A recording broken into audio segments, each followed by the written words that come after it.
What's up guys, Jesse here. So today on 420, Apple had their spring loaded event. So yeah, let's talk about it. So first of all, can we just take a moment to appreciate how well that was produced? Like everything from the transitions to all the stories, like the guy finding the AirTag in the couch and the guy in the vents turning into Tim Cook. It was just so creative and well produced. So whoever was responsible for that, like huge props to you. Like that was crazy. But getting into the actual products that were announced today, let's talk about them in the order that they were announced.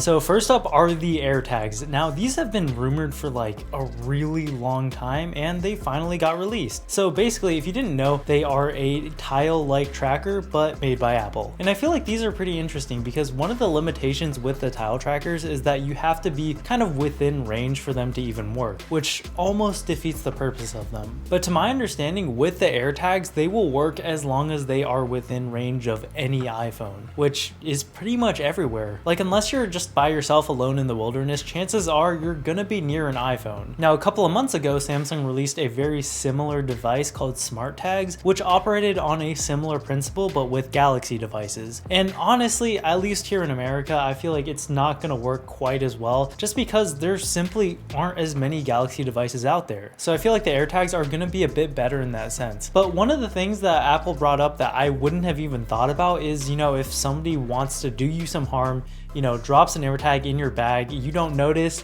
you walk home and now they know where you live. Well, in that case, you'll get a notification on your iPhone telling you that there's an unwanted AirTag near you and you should be aware of it, which is really cool, but it makes me curious about if you don't have an iPhone, will you still get that notification? Because, well, you still want to be safe even if you're not an iPhone user. And if anybody knows what happens in that scenario, then yeah, let me know in the comments, but I'm a little bit curious. I do see a lot of utility for something like this for non-nefarious reasons as well, like putting it on your keys, or I would probably even put this in my camera bag so if somebody stole it, then I would know where it's going. I mean, I personally can't actually use it right now because I daily drive a Samsung, but if you have an iPhone, it's pretty exciting stuff. And it's also only $30 each, so I'm surprised about how inexpensive it is.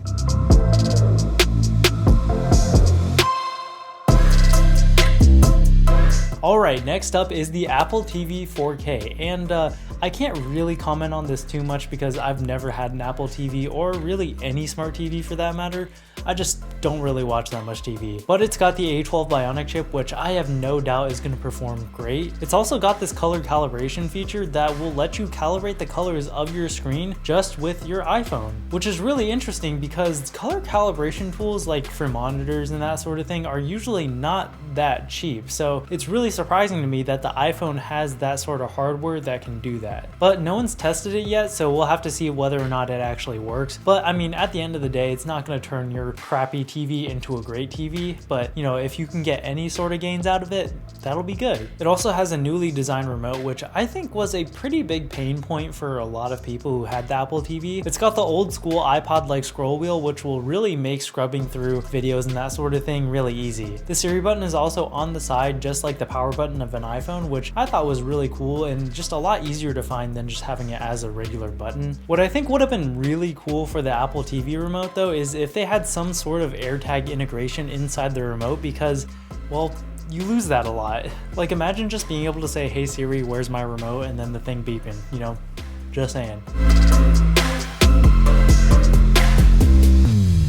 Alright, next up is the new iMac. So people have been begging for a new iMac design for a long time, and Apple delivered. They've got 7 new colors, and if you're into that whole vibrant, colorful aesthetic, then these are great. And it also has this new ultra thin design that just looks insane, like an iPad on a stand, which it's crazy that they can fit a full-fledged computer into that kind of form factor nowadays. And with the M1 chip, you already know that the performance is going to be through the roof. And the biggest thing for me is with how efficient these chips are, the fans are basically going to be silent. They said about 10 decibels at typical use, which is is absolutely crazy. That's like nothing. Few complaints though is that even with all of these colors, they don't have a single dark option. So if you have a darker setup like I do, then you're just kind of out of luck. They also all have white bezels around the screen, which I just feel like black bezels are way more immersive and make a lot more sense. And even with the white bezel, there's this black line just all around the screen, which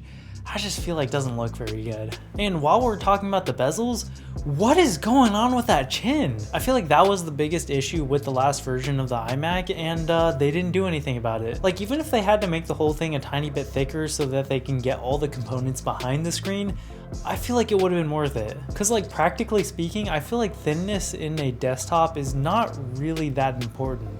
Like there's nowhere that you could put this that you couldn't put the last version. But I mean, most of those complaints were aesthetic issues, which are entirely subjective, so not really that big of a deal. And I'm sure it's gonna perform amazingly, so there's that. They also spent some time talking about the new webcam, which is probably gonna be pretty good. It's 1080p, has a larger sensor, which if you didn't know, larger sensors are usually associated with better quality. And Apple is one company that I really trust with image processing, so I'm sure it's gonna perform great for Zoom calls and things of that nature, which, you know, we're doing a lot of nowadays. They also said that the iPad is gonna have the best studio mics and speakers of any Mac that they've ever made, which is really promising because the speakers on this 16-inch MacBook Pro that I have is already really good, and you know, same for the studio mics. They're pretty good for built-in stuff, so I'm really excited to see where they're going to go with this. I do feel like that they are getting ready for like a more pro version though, because I feel like the design choices that they made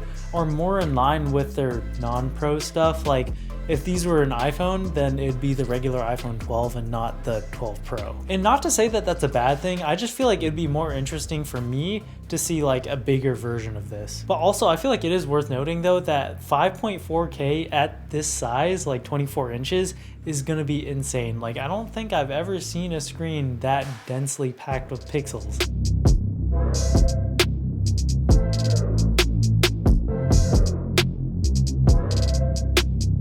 Okay, so last but not least are the new iPad Pros. And Apple just really continues to blur the lines between the iPads and the MacBooks by putting the M1 chip in the new iPad Pros. Like the last two generations of iPad Pros already had insane performance, and this just kind of kicks it up to another level. Just seeing them bring on all the app developers, showing the AR features, the gaming, the 3D modeling, just gets me really excited for the future of this platform. It also now has a 2 terabyte option, which is just pure insanity, but I really don't feel like it's worth it considering it's an extra $1,000 on any option you have, especially considering that it also now has Thunderbolt support. They also talked about how the new selfie camera is an ultra wide, so that allows them to have this new feature that they called Center Stage. And with that, basically if you're in a FaceTime call or something like that and you like to move around, then it'll kind of crop in and then follow you around, which is really neat. The Galaxy Z Fold 2 had a very similar feature. I can't remember what it's called, but basically it would do the same thing, but not for video chatting, but more for videos. And I feel like this is a much better implementation of it. I feel like the most exciting part for me though about the new iPads are the new mini LED displays. Like the displays on the older iPad Pros are already really good, and this will have much better brightness, contrast, and colors than those. Because while those are great, they still struggled quite a lot in sunnier situations, so it'll be interesting to see, you know, how many other situations you can now use this in now that it has a much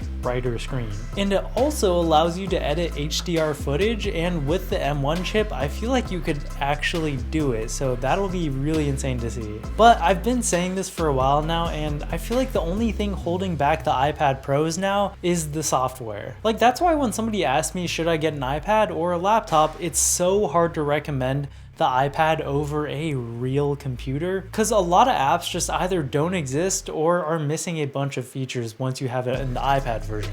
But since the M1 Max have the ability to run mobile apps, I'm kind of hoping now that the iPad Pros have the M1, they can run desktop apps. I'm sure it's not that simple, but I feel like it'd be really cool to see something like that. Overall though, I feel like Apple has been just killing it these past 2 years, and this event just kind of keeps the ball rolling. Anyways, let me know which one you guys are the most excited to see about in the comment section down below. Personally, I'm the most excited about the iPad Pros.